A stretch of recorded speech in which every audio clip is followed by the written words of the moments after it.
Every officer who voted for the strike on Earth is dead now. Every admiral who stamped the order, every strategist who drew the bombardment grid, every politician who clapped when the first kinetic rods launched from our dreadnoughts. Dead, imprisoned, missing in the dark corridors of stations they once commanded. I am the last one still breathing who is willing to talk about what happened. And I am writing this from a detention cell aboard a human orbital platform, surrounded by the species we tried to erase from the galaxy. My name is Vorath Senis. I held the rank of Senior Fleet Tactician within the Dramari hegemony, and for 23 years, my job was simple. I studied civilizations that might one day threaten our dominance, and I built the models that told our Supreme Command exactly how to destroy them before they ever got the chance. I was very good at my job. My projections had a success rate of 96% across 14 preemptive campaigns.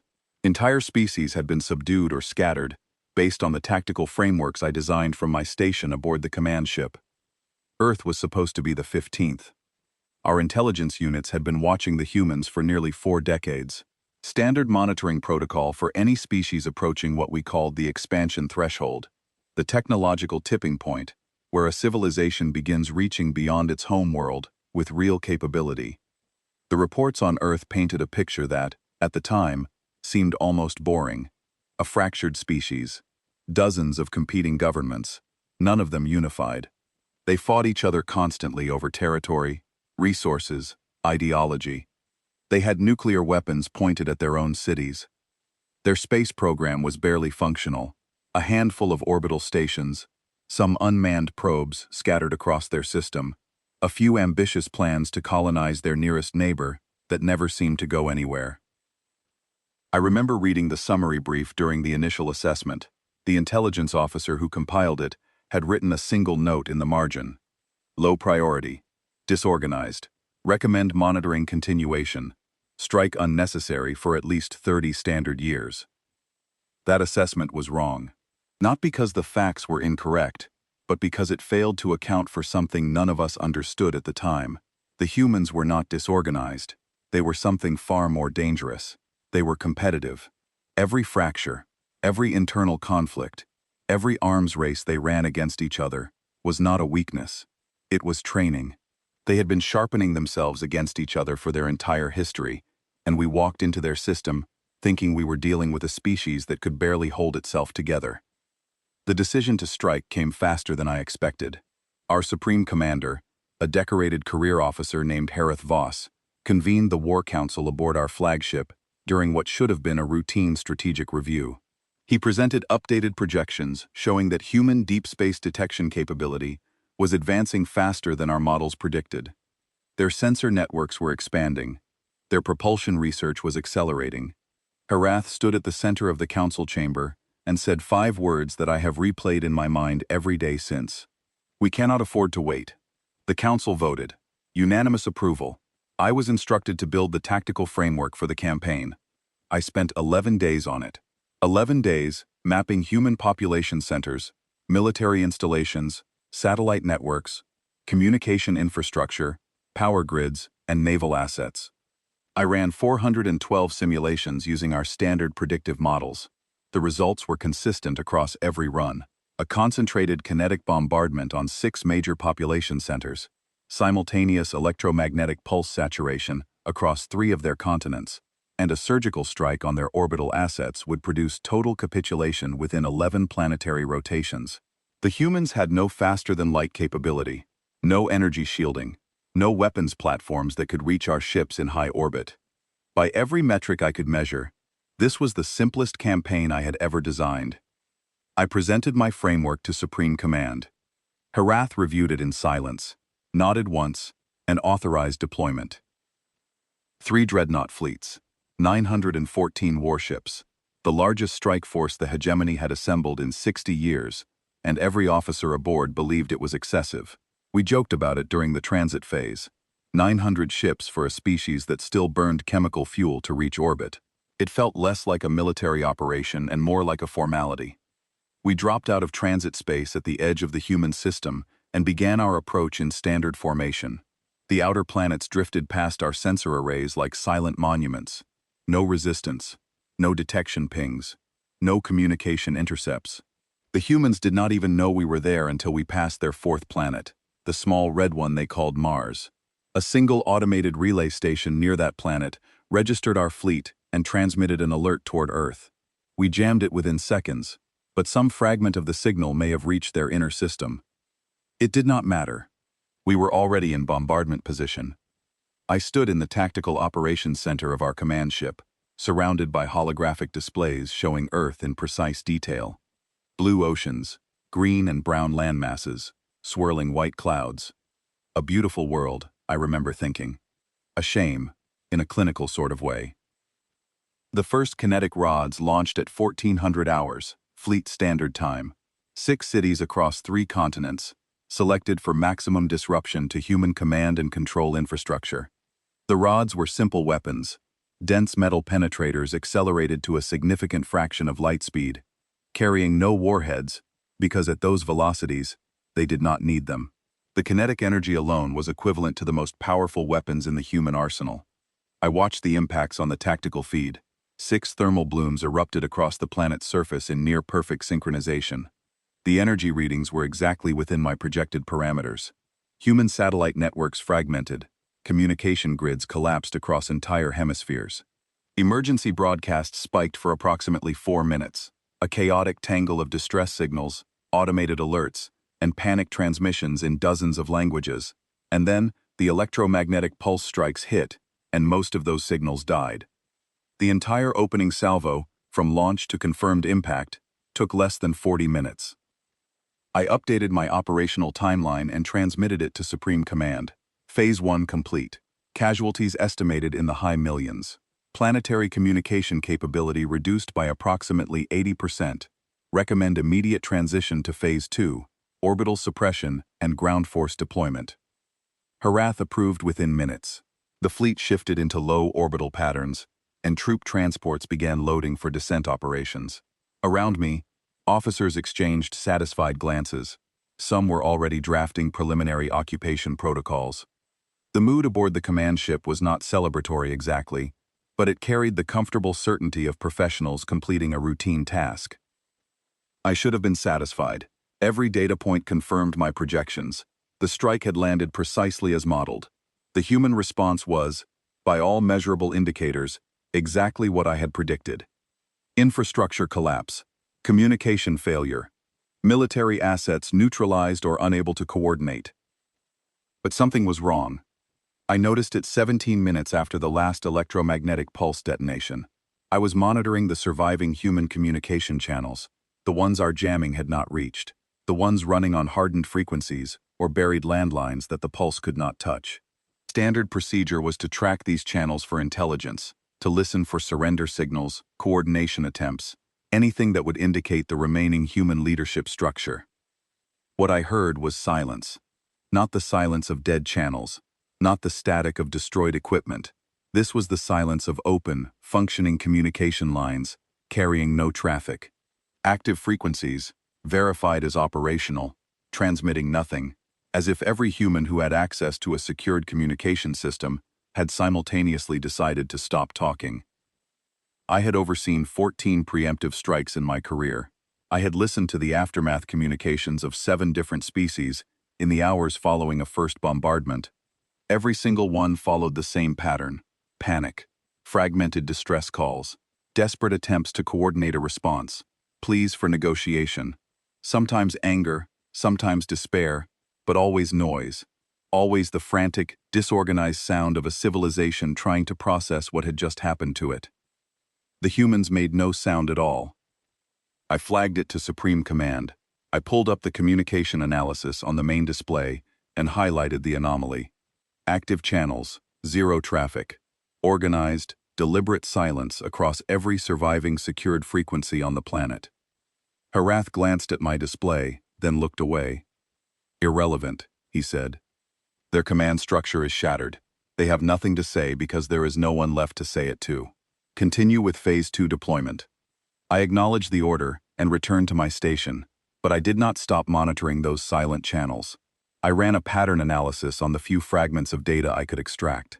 The channels were not just open, they were cycling through encrypted handshake protocols at regular intervals, confirming connectivity, verifying that every node in the network was still active and listening. Someone, somewhere on that burning planet, was maintaining a communication network in perfect operational condition and choosing not to use it. Not yet.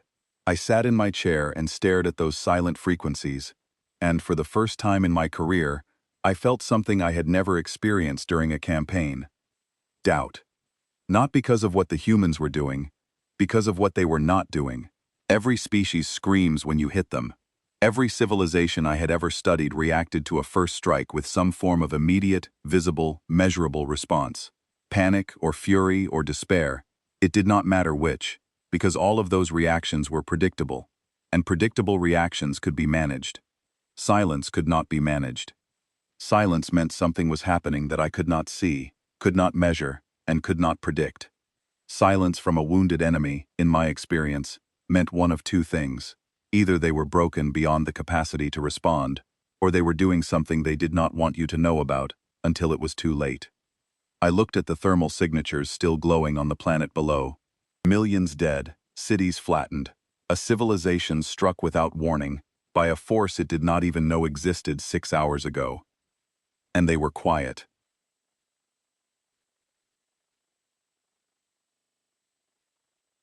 I opened a private log on my personal terminal, one that Supreme Command would not see, and I typed 4 words.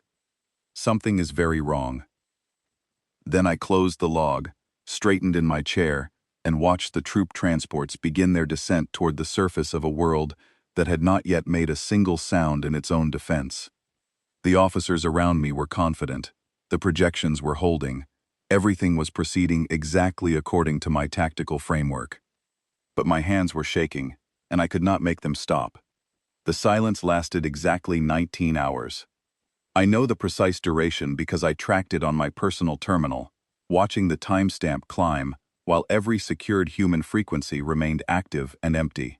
19 hours of open channels, carrying nothing but encrypted handshake protocols, confirming that nodes were online, that receivers were listening, that the network was intact. 19 hours during which the Supreme Command grew more confident, and I grew more afraid, though I told no one about the fear. I had spent those hours reviewing every piece of intelligence we had ever collected on the human species. Trade patterns, military doctrine, industrial output, scientific publications, cultural archives. I was looking for something, anything, that would explain the silence, that would tell me what the humans were doing in those quiet hours while our troop transports descended through their atmosphere, and our fleet maintained bombardment positions in orbit above their burning cities. What I found did not comfort me. The humans had a phrase in one of their dominant languages. It translated roughly to the calm before the storm. It described a meteorological phenomenon on their world where atmospheric pressure dropped and winds died immediately before a severe weather event.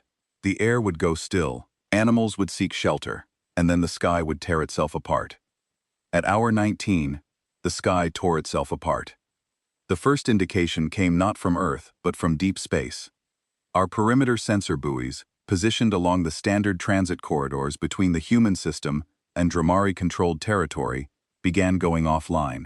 Not all at once, one by one, in a sequence that started at the outermost edge of our sensor network and moved inward. No distress signals, no debris fields, no energy signatures consistent with weapons discharge. The buoys simply stopped transmitting, as if someone had reached out and switched them off with a gentle hand. I was the first to notice. I pulled up the sensor network overlay on the tactical display and watched the lights blink out in sequence, each one disappearing approximately 4 minutes after the last, moving in a straight line along our primary transit corridor. The pattern was unmistakable. Something was traveling along our supply route, eliminating our ability to see it coming, and it was moving fast. I alerted Supreme Command immediately. Herath looked at the display, frowned, and ordered a diagnostic team to check for equipment malfunction. I told him the pattern was too consistent for malfunction.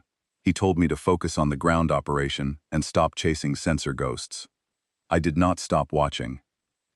Near Earth, the ground operation was already failing, though Supreme Command had not yet admitted it. The first 3 troop transports to enter the atmosphere, over the largest surviving population center on the northern continent, were destroyed before they cleared the cloud layer. The weapons that killed them were not in any intelligence file I had ever reviewed. Ground-based directed energy platforms, concealed beneath the surface, powered by geothermal energy taps drilled deep into the planet's crust. The beams cut through our transport shielding like it was decorative. 3 ships, each carrying 400 ground troops, gone in less than 2 seconds each. I pulled up our intelligence archive on human military capability and started cross-referencing what we were seeing with what our surveillance had reported over the past 40 years. The discrepancies were immediate and alarming. Our files listed human-directed energy weapons as theoretical, confined to laboratory experiments and underfunded research programs. Our files listed human underground military installations as minimal, limited to a handful of command bunkers designed to survive nuclear exchanges between their own factions. Our files listed human geothermal energy programs as civilian infrastructure, power plants, and heating systems for cold climate cities. Every single one of those assessments was wrong. Not wrong in the way that intelligence is sometimes wrong, where partial data leads to incomplete conclusions. Wrong in a way that could only mean one thing. The humans had detected our surveillance decades ago. They had identified our monitoring methods, mapped our observation patterns, and then systematically fed us false information while building an entirely separate military infrastructure underground, invisible, powered by energy sources we had dismissed as irrelevant. They had been watching us watch them, and they had been preparing. The second human counterstrike hit our orbital fleet 47 minutes after the troop transports were destroyed. It came from a direction none of us expected, from behind their moon. A wave of unmanned kinetic vehicles launched from concealed positions on the lunar far side, the half of their moon that permanently faced away from Earth, and, crucially, away from our orbital fleet's sensor coverage. The vehicles were crude by our standards. No shielding, no guidance systems beyond basic trajectory correction. Built from what our analysis later determined was repurposed mining equipment and industrial construction hardware. They were, in every technical sense, inferior to anything in our arsenal. But there were thousands of them. And our fleet was still in bombardment formation, optimized for striking downward at a planetary surface, not for defending against a lateral attack from deep space. The kinetic vehicles hit us in a spreading wave that covered the entire orbital plane. 46 ships destroyed in the first 90 seconds. Another 23 crippled, venting atmosphere, spinning out of formation with their crews scrambling for emergency protocols. The flagship took multiple impacts along its port quarter. The shields held, but the structural damage was severe enough that I felt the deck shift beneath my feet and heard the deep groan of hull plating, deforming under stress. Alarms screamed across the command deck. Officers who had been discussing occupation timetables 3 hours ago were now shouting damage reports and calling for emergency defensive rotations. Hareth stood at the center of the chaos, his expression rigid, his hands locked behind his back, refusing to show the uncertainty that I could see in his eyes. I was already running revised tactical projections when the communication intercept came through. It was the first human transmission since the silence began. Not from the planet. From space. From somewhere in the debris field of our destroyed ships, broadcast on every frequency simultaneously. Aimed at every surviving hegemony vessel, with enough precision that it bypassed our jamming entirely.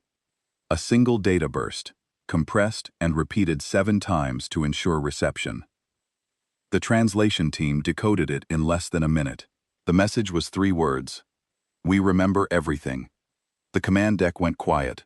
Not the operational quiet of professionals processing information, but the deep, involuntary quiet of people confronting something they did not understand. 3 words. No demands, no terms, no declaration of intent. Just a statement of fact, delivered with the calm certainty of a species that had already decided what it was going to do and saw no reason to explain itself. I requested permission to begin withdrawal calculations. A full fleet withdrawal to the nearest transit corridor, regroup at the secondary staging point, reassess the campaign with updated intelligence. It was the rational recommendation.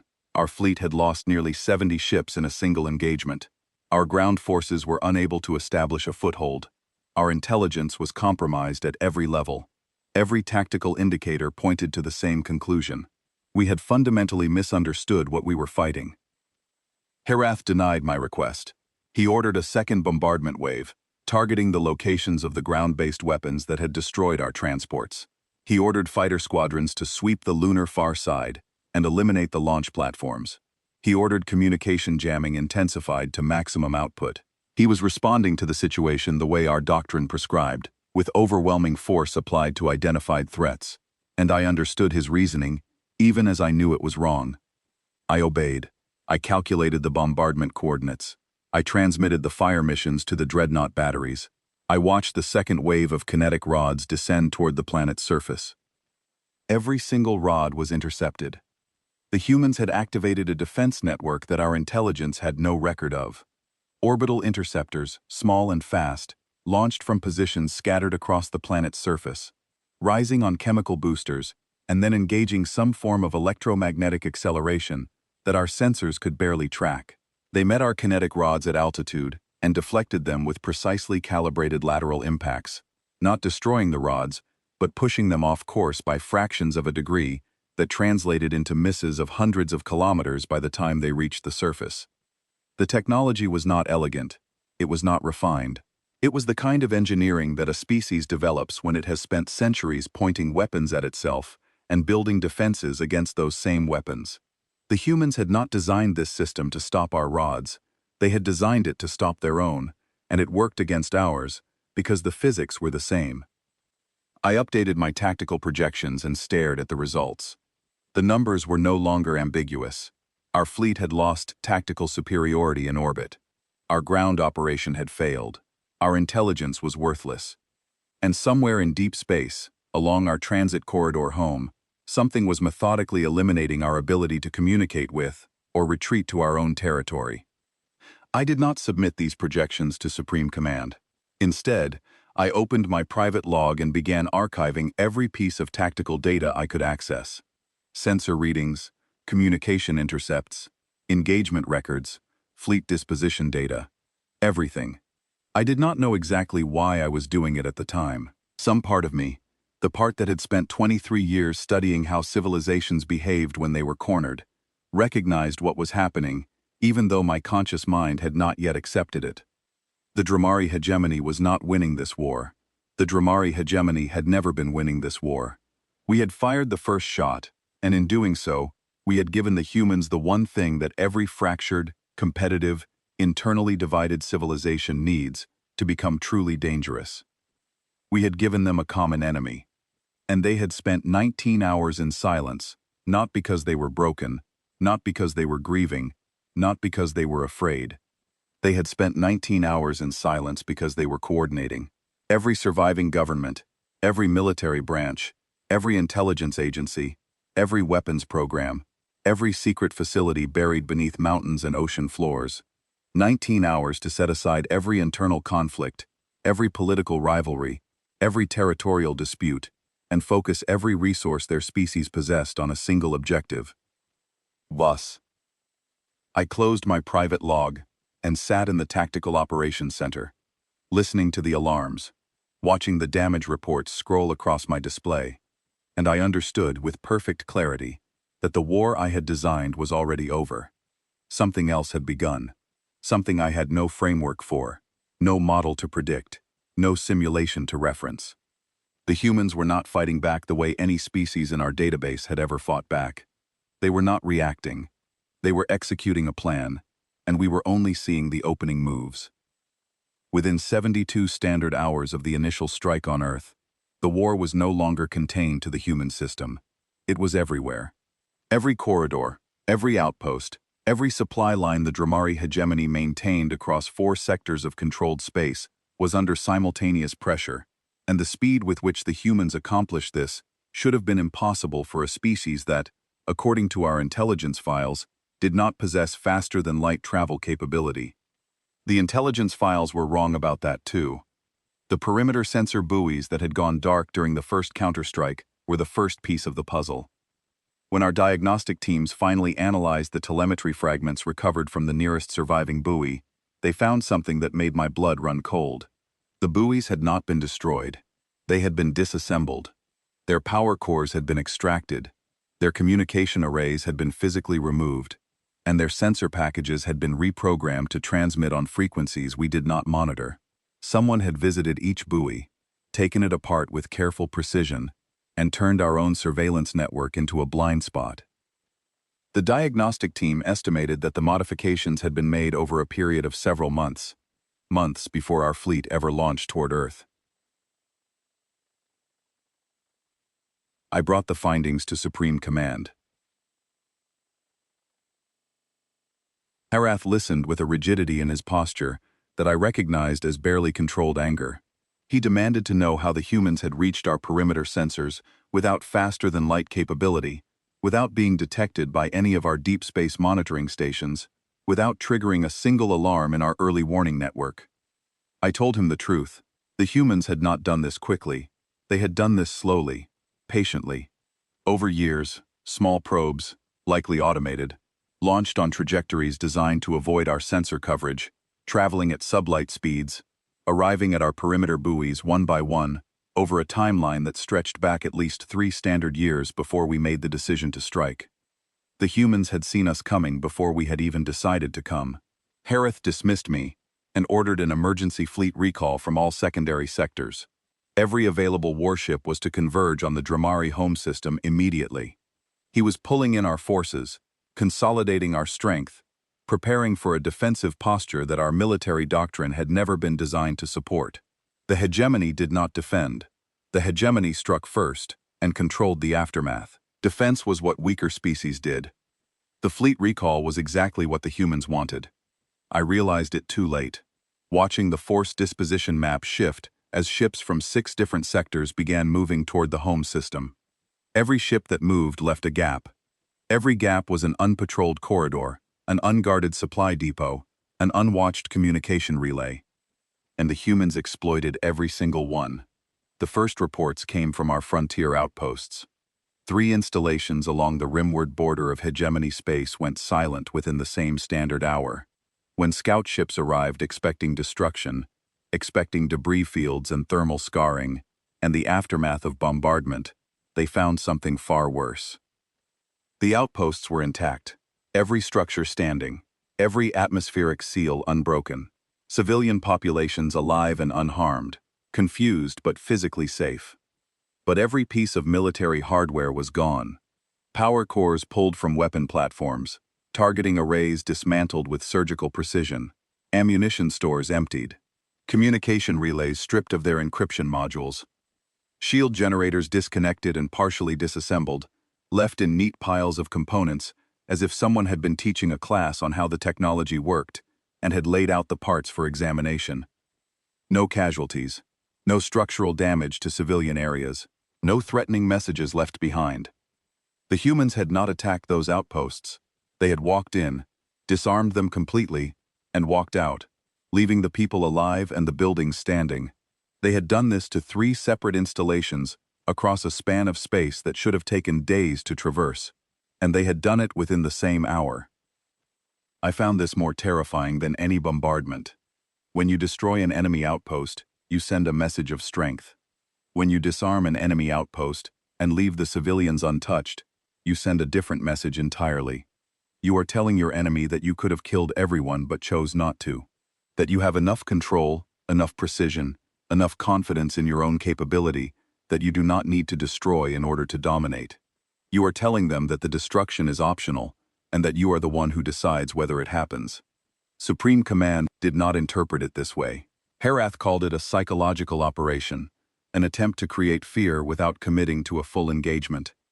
He believed the humans lacked the numbers and firepower to sustain a real offensive against hegemony territory, and were compensating with targeted raids designed to project more capability than they actually possessed. I ran the numbers.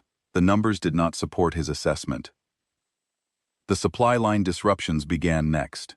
Fuel depots across the mid-sectors reported inventory discrepancies, then outright shortages, then complete depletion.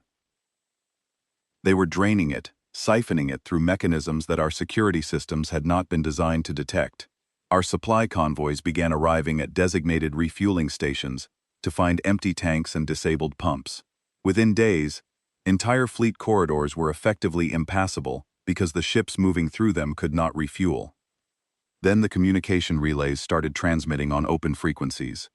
This was the stroke that I still consider the most brilliant piece of tactical thinking I have ever witnessed.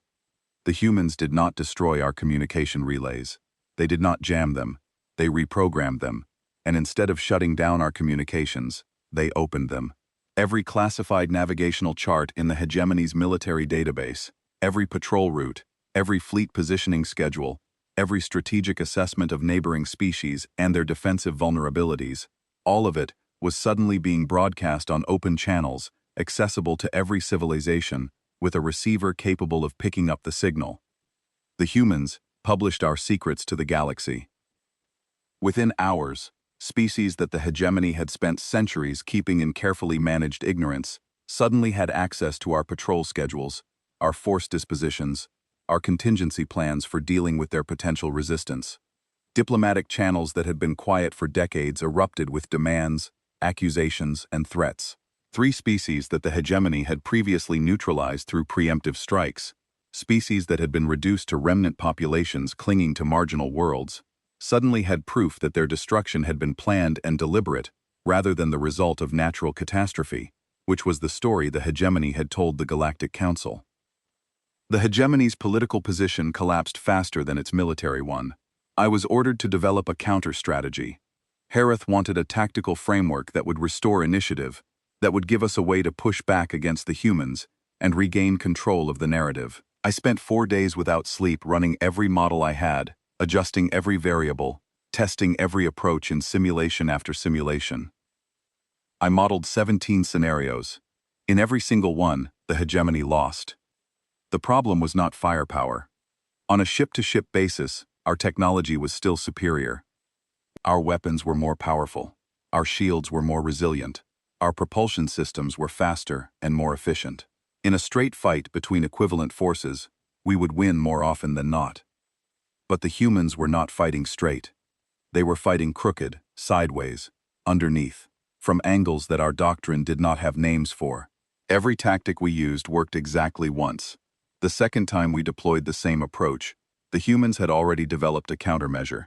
By the third engagement, they were using our own tactic against us, modified and improved in ways that exploited weaknesses we had not known existed in our own systems. They adapted faster than any species I had ever studied, not incrementally, not through gradual doctrinal evolution, the way most militaries improved. The humans adapted in real time, during engagements, making tactical adjustments mid-battle that fundamentally altered their approach between one maneuver and the next. It was as if every human commander had independently analyzed the situation, identified the flaw in our approach, and improvised a counter without waiting for orders from above. I realized, too late, that this was exactly what they were doing. The humans did not operate on a centralized command structure the way the hegemony did. Their military was a network of semi-autonomous units, each one capable of independent decision-making, each one trained to adapt without guidance from higher authority. It was messy. It was inefficient. It produced wildly inconsistent results in peacetime exercises. In war, it was devastating, because you could not cripple the human military by destroying its command structure. There was no single node to target, no central authority whose elimination would cascade into organizational collapse. Every unit was its own command structure. Every ship captain, every ground commander, every squad leader was trained to fight as if they were the last unit standing and no help was coming. And when you connected all those independent, adaptive, resourceful units through a communication network that the humans had hardened against exactly the kind of disruption we were attempting, you got something that did not behave like an army. It behaved like an immune system. Every time we introduced a threat, the entire organism responded, adapted, and built resistance. I submitted my assessment to Supreme Command with a single recommendation: negotiate. Harith rejected it without reading past the first paragraph. 2 days later, the human fleet arrived at the edge of the Dramari home system. It was not what I expected. I had been anticipating a massive battle fleet, a wall of warships bristling with weapons, the kind of overwhelming force projection that the hegemony would have deployed for a campaign of this significance. What came out of transit space was something else entirely. The fleet was a patchwork. Military vessels alongside retrofitted cargo haulers, Mining platforms with weapon systems bolted to their hulls, transport ships that had been armored with plating that looked like it had been cut from the decks of other vessels, communication arrays cobbled together from what appeared to be civilian broadcasting equipment. It was, by every aesthetic and engineering standard the hegemony valued, ugly. It was also enormous. Over 2,000 vessels of varying size and capability, arranged in a formation that I had never seen before, a distributed pattern with no clear center, no flagship, no command ship that could be targeted to disrupt coordination. Just 2,000 ships, spread across the approach vector like a net, each one holding position with mechanical precision. They did not attack. They did not advance. They sat at the edge of our system, visible on every sensor we possessed, and they broadcast one message on a repeating loop in flawless Dramari. You chose this. Remember that. The message played every 60 seconds. It played through our military channels and our civilian channels. It played through personal communication devices and public address systems. Every Dramari in the home system heard it, over and over, spoken in our own language, with an accent that was almost perfect, almost natural, just alien enough to remind you that the voice speaking your words was not one of your own. You chose this. Remember that. Herath ordered the home fleet to attack formation. Our remaining ships, battered and undersupplied but still formidable, arranged themselves between the human fleet and our homeworld. Weapons charged, shields raised, every gun pointed at the patchwork armada sitting silently at our doorstep. The humans did not move. I submitted my final assessment to Supreme Command. I wrote it in plain language, without the usual tactical jargon and probability matrices that typically filled my reports. I wanted Herath to understand it without interpretation. The war is unwinnable, not because the humans are stronger. They are not stronger. Their technology is inferior. Their ships are slower. Their weapons are less refined. They win because they do not stop. Every civilization we have subdued in the past 3 centuries had a threshold, a point where the cost of continued resistance exceeded the cost of surrender. The humans do not possess this threshold. They have demonstrated, through their own history and through this conflict, that they will absorb any cost, endure any loss, and continue fighting until the threat is eliminated. Not defeated. Eliminated. They do not fight to win. They fight to ensure that the thing they are fighting against can never threaten them again. If we engage their fleet, we may destroy a significant number of their ships. They will build more. We may kill a significant number of their soldiers. Others will take their place. We may push them back temporarily. They will return. This will continue until one of 2 outcomes is reached. Either we are dismantled completely, or we negotiate a cessation from a position of increasing weakness. I recommend the latter while we still have something to negotiate with. Herath read the assessment in full. He set it down on the command table, looked at me with an expression I had never seen on his face before, and told me I was relieved of duty. I left the command deck, returned to my quarters, and began writing my personal testament. I genuinely believed that I would not survive what was coming next. The human fleet sat at our edge, patient and silent, and the message continued playing through every speaker in the system. You chose this. Remember that. What the humans did next was not war. I need to be precise about this, because the distinction matters, and because the Galactic Council's records must reflect the reality of what occurred, rather than the simplified narrative that either side might prefer. War implies 2 forces contesting for advantage, each seeking to impose its will on the other through the application of violence.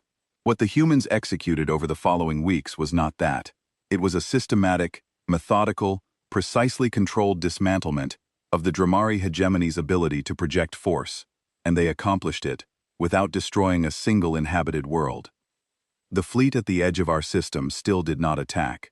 Instead, on the 3rd day of their presence, the ships began deploying objects, thousands of them, small autonomous platforms roughly the size of a standard escape pod, released in cascading waves that spread outward along every transit corridor, connecting the Dramari home system to the broader galaxy. Our sensor teams tracked them as they reached the corridor entry points and activated. They were gravity disruptors, not weapons in any conventional sense, but devices that generated localized gravitational anomalies within the transit corridors themselves. The corridors, which relied on stable gravitational geometry to allow faster-than-light travel, became impassable.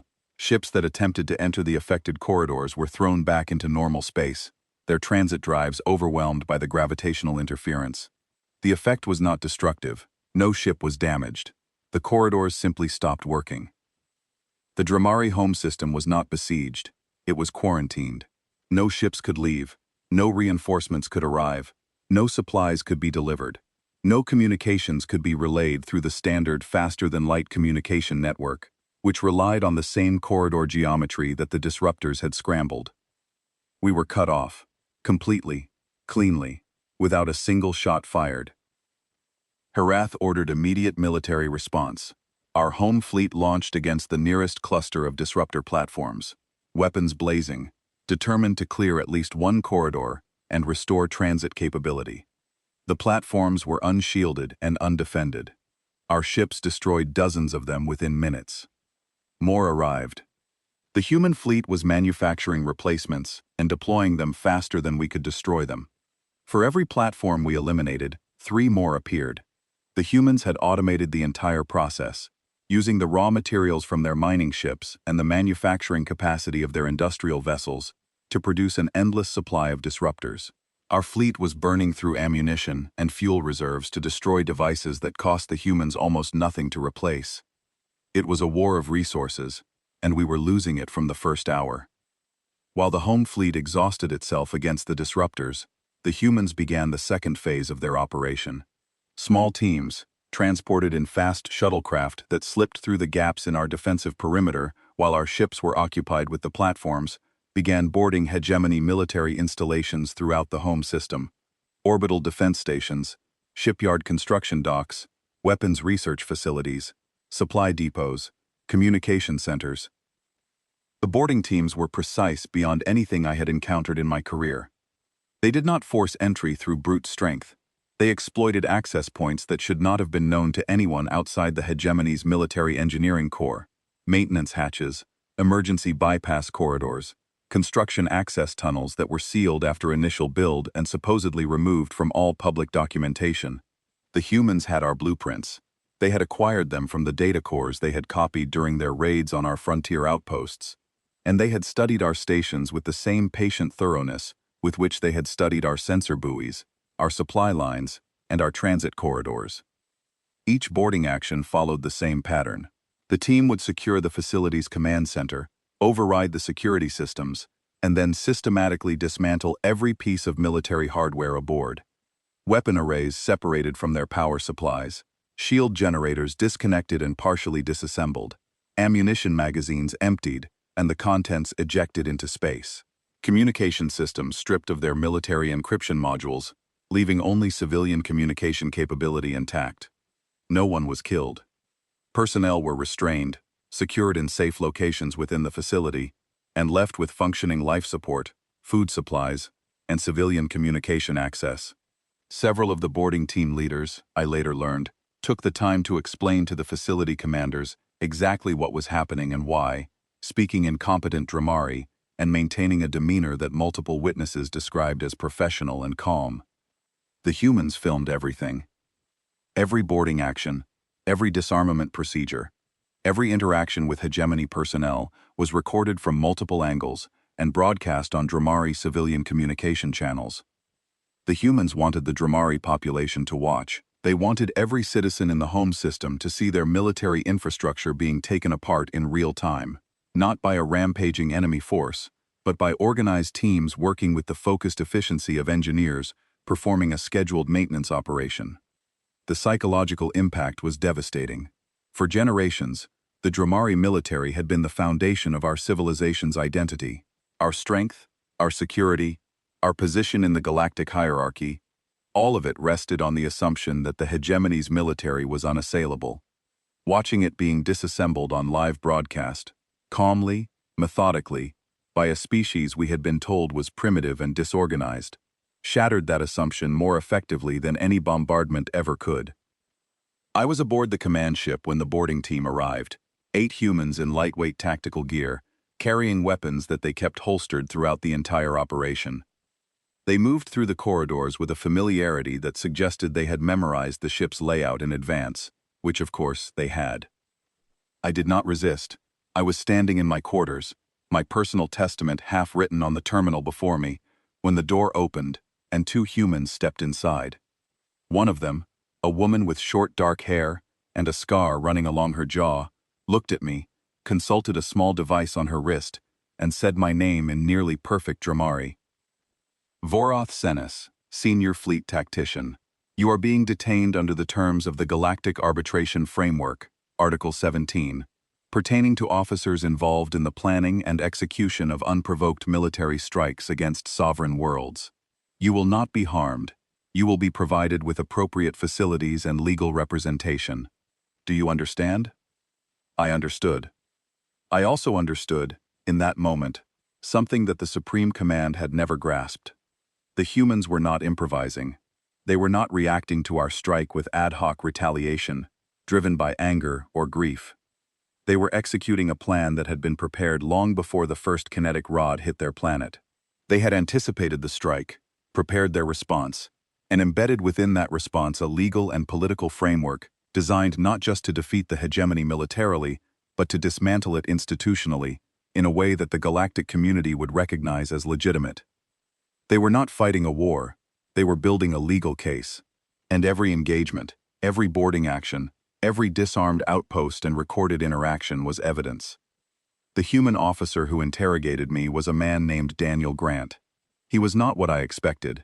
He was of medium build, soft-spoken, with a deliberate way of choosing his words that suggested a background in law rather than military command.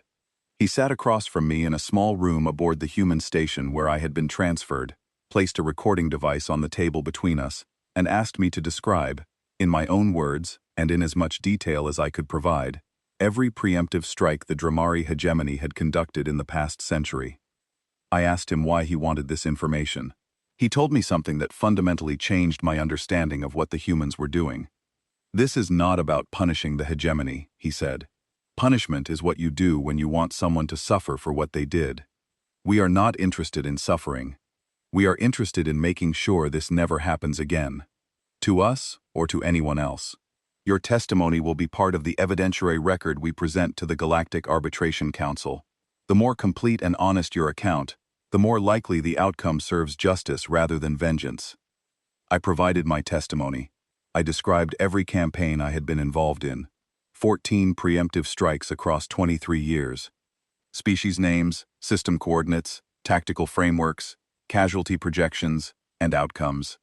I held nothing back, partly because the humans clearly already had most of this information from the data cores they had captured, and partly because Daniel Grant's calm, methodical questioning made dishonesty feel not just futile, but somehow disrespectful. The presentation to the Galactic Arbitration Council happened 6 weeks after the quarantine of the Dramari home system. The humans did not appear before the council as victims. They did not display images of their destroyed cities. They did not play recordings of their dead. They appeared as prosecutors, represented by a legal team that included specialists in galactic treaty law from 7 different human nations, and they presented a case built entirely on the hegemony's own records. 14 preemptive strikes, 7 species driven to extinction, 3 species reduced to remnant populations on marginal worlds, 4 species currently living under hegemony occupation and resource extraction regimes that the Council's own frameworks classified as exploitative, all of it documented in the hegemony's own files, in the hegemony's own language, verified by testimony from hegemony officers including myself. The humans did not ask for sympathy. They did not appeal to emotion. They asked for a ruling, a specific, legally grounded ruling under the Council's own established frameworks. The Dramari hegemony would be permanently stripped of faster-than-light transit capability. Its military would be dissolved. Its government would be restructured under multi-species oversight for a period of no fewer than 500 standard years. The precedent they cited was the Council's own resolution on civilizational rehabilitation, a framework that had been adopted decades ago, but never enforced, because no species had ever had the capability and the willingness to enforce it. The Council deliberated for 9 days. The ruling was granted. But the humans added one condition that they implemented themselves. without council approval, and without seeking it. On the day the ruling was announced, the human fleet deployed a second wave of autonomous platforms throughout the Dramari home system. Not gravity disruptors this time. Monitoring satellites, tens of thousands of them, small, hardened, self-replicating, powered by solar collectors that ensured indefinite operational lifespan. They spread through the system like seeds carried on the wind, settling into orbits around every major body, every station, every installation. Their function was simple. They watched. Every energy signature, every industrial output, every construction project, every research facility in the Dramari system was monitored continuously. The data was transmitted in real time to receivers maintained by a coalition of 12 species, including 3 that the hegemony had previously struck, and any attempt to construct military-grade hardware would trigger an immediate alert to every civilization within 5 transit jumps. The hegemony was not conquered. It was not occupied. It was not punished in any way that involved ongoing suffering or deprivation. It was watched, permanently, by everyone.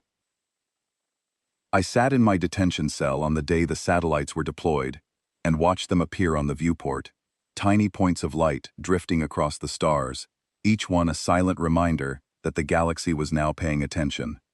A human officer, a young woman named Claire Bennett, came to inform me that my detention status was being reviewed and that I would likely be released within the standard processing period.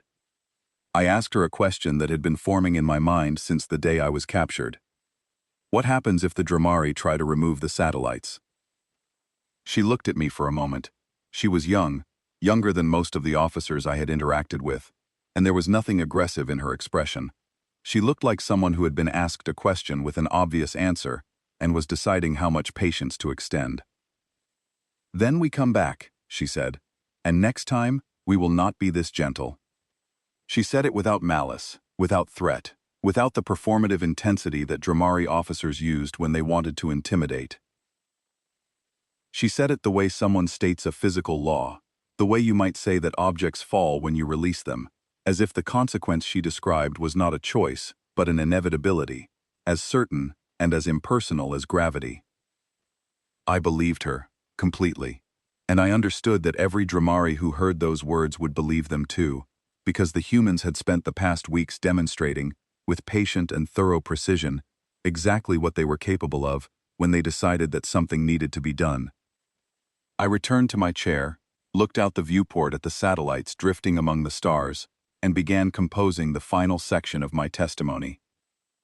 I have spent 11 months in human custody as of this writing, 11 months aboard their orbital station, in quarters that are small but comfortable, eating food that is adequate if unfamiliar, surrounded at all times by the quiet, purposeful activity of a species that nearly had its civilization ended, and has responded, not with collapse or despair, but with a focused, almost mechanical determination to continue existing. I want to tell you what I have learned about the humans in those 11 months, because what I have learned is the real answer to the question that the Galactic Council, the Dramari people, and every civilization in this sector of space is asking. The question is not how the humans won. The military analysis is straightforward, and I have provided it in exhaustive detail in the preceding sections of this testimony. Superior adaptation speed, decentralized command architecture, pre-positioned response infrastructure, and a willingness to absorb catastrophic losses without losing operational coherence. These are tactical facts. They explain the mechanism of the hegemony's defeat, but they do not explain the thing that actually matters. They do not explain why the humans responded the way they did, why they chose dismantlement over destruction, why they left our civilians alive, why they built a legal case instead of simply burning our worlds the way we burned their cities. Every species that the hegemony struck before the humans either surrendered, died, or fought back with escalating violence until one side was destroyed. The humans did none of these things. They did something that I had never observed and had no framework for understanding. They solved the problem. Not the immediate problem of a hostile fleet in their orbit. Not the short-term problem of a military threat to their survival. They solved the underlying problem, the structural condition that made the hegemony dangerous, and they solved it permanently. and they did it in a way that minimized suffering while maximizing effectiveness. They did not seek revenge. They did not seek dominance. They sought a guarantee that what happened to them would never happen again, to them or to anyone else, and they engineered that guarantee with the same patient, thorough, adaptable intelligence that they applied to everything else. I have had time, in these 11 months, to study the humans up close, not through intelligence files and surveillance data, but through direct interaction, through conversations with guards and administrators and engineers and medical staff and the legal representatives who have been assigned to my case, through the library of human literature and history that I was given access to during my second week of detention, translated into Dramari by what I assume is an automated system, but with a quality of translation that suggests significant human oversight. What I have learned from this study is the thing that the Supreme Command missed, the thing that our intelligence services, for all their decades of surveillance and analysis, never understood, the thing that makes the humans dangerous in a way that no tactical model can capture. They have done this before, not to an alien species, to themselves, over and over and over again, across their entire recorded history. The humans have been conquering and being conquered, destroying and being destroyed, oppressing and overthrowing, for longer than some of the species on the Galactic Council have had written language. Their history is a catalog of civilizations, rising and falling, of empires built on blood and cruelty that lasted centuries before being dismantled by the people they oppressed. They have committed acts of collective violence that rival anything the hegemony has done, and they have also, repeatedly, recognized the horror of what they did, and built systems designed to prevent it from happening again. They are not a species that stumbled into the stars with naive idealism and was shocked by the reality of galactic conflict. They are a species that crawled out of a millennia-long cycle of self-inflicted catastrophe and decided, with the hard-won wisdom of a civilization that has looked into the worst of itself and refused to look away, that the cycle would end, not through innocence, through experience, through the understanding that destruction is easy and construction is hard, and that the only lasting security comes not from the ability to destroy your enemies, but from the creation of conditions under which destruction becomes unnecessary. Every tactic we used against them, they had invented first. Every strategy we deployed, they had survived before. Every escalation we attempted, they had already escalated past and then pulled themselves back from the edge. We struck a species that had spent its entire existence training itself to handle exactly what we threw at them, and we were too arrogant to recognize it until it was far too late. I want to describe a conversation I had during my 7th month of detention, because it crystallizes something that I have been struggling to articulate. I was walking in the station's observation corridor, a glass-walled passage that circles the outer ring and provides a view of the stars and, depending on the station's rotation, the planet below. A human engineer named Lucy Marshall was working on a junction panel nearby. She was repairing damage that our fleet had inflicted during the early engagements, replacing a section of conduit that had been ruptured by debris impact. I stopped and watched her work. She was efficient, focused, entirely absorbed in the task. After a few minutes, she noticed me and nodded in the way humans do, to acknowledge someone's presence without initiating conversation. I decided to speak. I asked her if she hated the Dramari. She put down her tools and looked at me, not with anger, not with the cold satisfaction of someone who has defeated an enemy and is enjoying the power imbalance. She looked at me the way someone looks at a question they have thought about before and have an answer prepared for, but are not sure the other person is ready to hear it. "I hate what you did," she said. "I do not hate what you are. We have been what you are. That is why we know how to stop it." She picked up her tools and went back to work. She did not elaborate. She did not seem to feel that elaboration was necessary.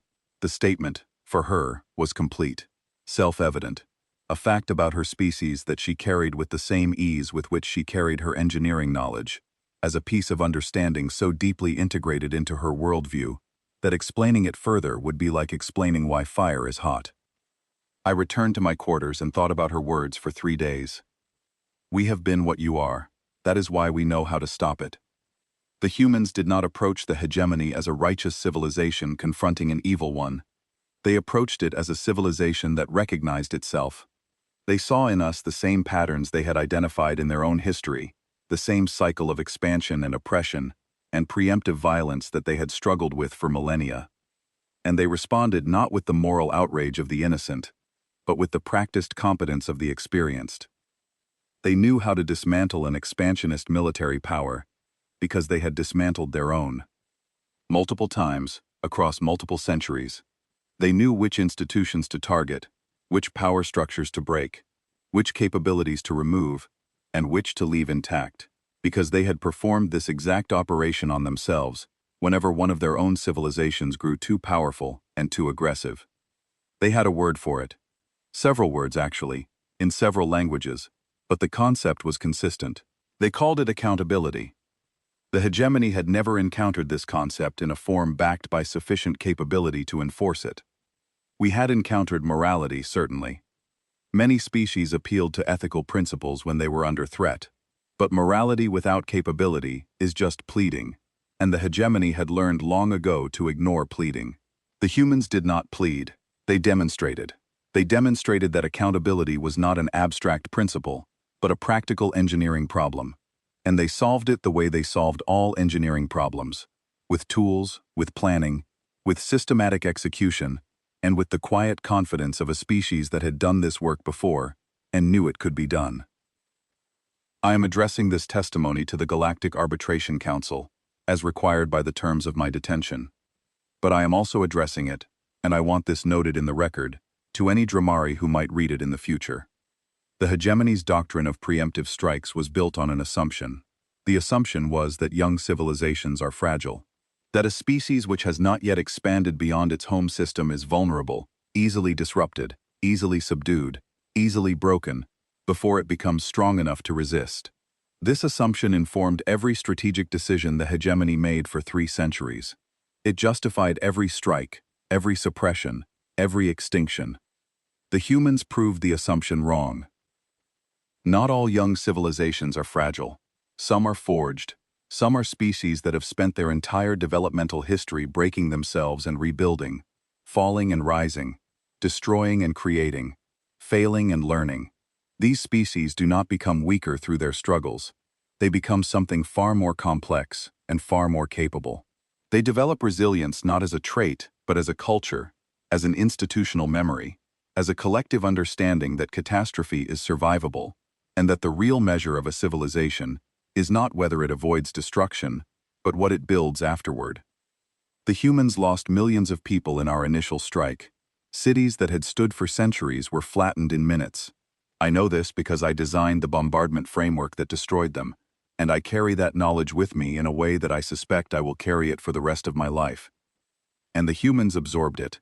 They absorbed it the way a body absorbs a blow, with pain and shock and damage that will take years to fully heal.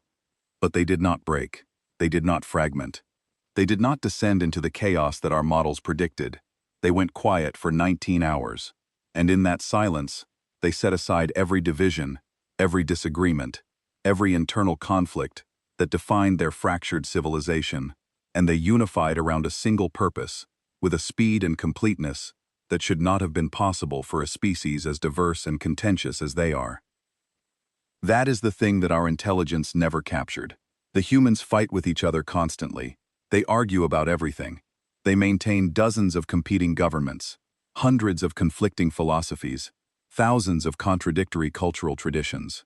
They are, by any external measure, one of the most internally divided species in the galaxy. But they have a threshold. Not the threshold I mentioned in my earlier assessment.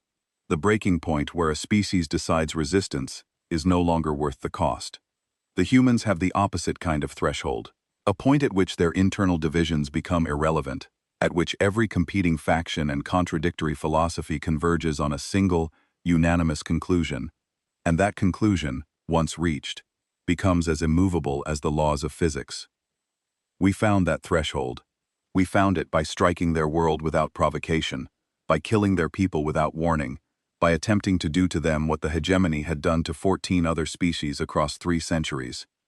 And on the other side of that threshold, we found a species that was no longer divided, a species that had decided, collectively, permanently, with the weight of 10,000 years of violent history behind the decision, that it would never be on the receiving end of this again. Not from us. Not from anyone. Ever. The humans did not demand worship after their victory. They did not install a puppet government. They did not take territory, or extract tribute, or establish the kind of colonial administration that the hegemony had imposed on every species it conquered. They made it structurally impossible for us to do what we had done, and then they left. They went back to their damaged world, buried their dead, rebuilt their cities, and resumed their lives. As if the most comprehensive military and political dismantlement in galactic history was simply a task that needed doing before they could get back to the business of being human. I have watched them from this station for 11 months. I have watched their supply ships come and go. I have watched their engineers repair damage, and their administrators process paperwork, and their soldiers stand guard with the relaxed alertness of professionals performing a routine duty. I have watched them laugh and argue, and eat together, and complain about the food, and tell stories about their homes, and their families, and the lives they were living before we interrupted them. They do not behave like conquerors. They do not behave like victors savoring their triumph.